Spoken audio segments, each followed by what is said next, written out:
During his first week in office, President Obama signed an executive order to close the prison at the U.S. naval base at Guantánamo Bay, Cuba, within 1 year.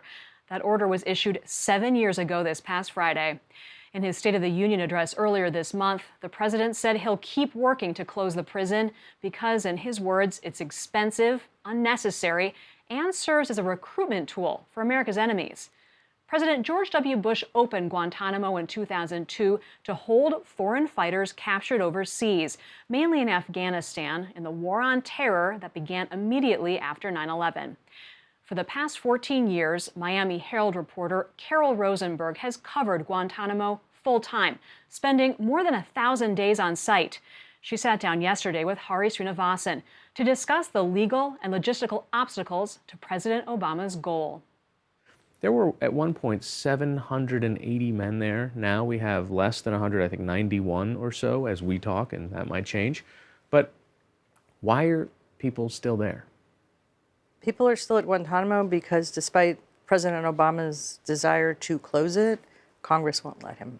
Congress has decided that Guantanamo should continue to exist. Members of Congress like Guantanamo, and they have systematically thwarted his efforts to close that detention center in Cuba. Closing Guantanamo at this stage, in the Obama administration view, is really moving Guantanamo to U.S. soil. The idea is not to open the cages and let everybody go or give them federal trials and put them in federal detention. The idea is to pick up the last detainees and move them to military detention in the United States, what we call Guantanamo North, closing the detention center in Cuba and reconstituting it on U.S. soil. Congress so far has systematically blocked that vision. Why? I think that part of it is that there is fear that for some reason these alleged terrorists are scarier than all the alleged terrorists, or actually the convicted terrorists in U.S. prisons. I think part of it is that members of Congress really like the message of Guantanamo. And the message of Guantanamo to the world is, mess with us, and you end up in a cage at Guantanamo Bay. In addition, there's ambition by some people in Congress to grow Guantanamo. They like the idea that this could be an interrogation center. And mostly, nobody wants Guantanamo in their backyard. What have the outcomes been? I mean, you made an interesting distinction. You said the people who have been federally convicted in the United States of acts of terror versus what's happened to these people who've been there possibly as long as 14 years. So with the most rarest of exception, these are not convicts. They're not criminals. They're war prisoners. They would be in a more traditional war what we would consider to be a POW, someone who is considered the enemy, taken off of the battlefield, and held until the end of that war. The Bush administration never conferred on al-Qaeda POW status. They created this war prisoner status. With a few exceptions, of the 91 men down there today, 10 are in criminal proceedings.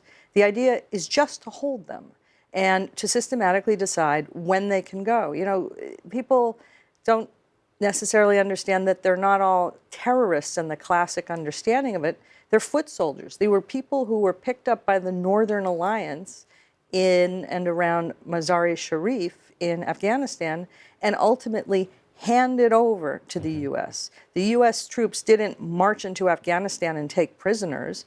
People gave the Americans these prisoners. And in some instances at Gitmo, these people weren't in Afghanistan at all. You know, there was somebody who was picked up in Thailand. There were many people who were picked up in Pakistan. This is not a battlefield roundup of prisoners of war, but they are war prisoners. They're not accused, with some exceptions, of being criminals. And that's very different from terrorists who are convicted and sitting in federal detention here. And so that's why the idea is to bring them to this country for military detention, not federal lockup. Several of them have also been cleared for release, but they're still there. And we've heard in the past few months, we've seen, you know, one country takes a couple here and a few there, and at some point there were 15 that went in one direction. But these are people that have been cleared maybe 5 or 6 years ago to be released. That's right. 26 countries have taken in people who couldn't go home. And that's what you've been hearing about lately is recently 2 men were sent to the Balkans. The vast majority of those we wouldn't send back were from Yemen. The Obama administration and the Bush administration before them made a policy decision that Yemeni detainees at Guantanamo would not go home. They feared that they would be entering this destabilized country with a powerful al-Qaeda franchise, and that there would be what they call re-engagement. That they wouldn't go back to normal lives and settle down, is the hope.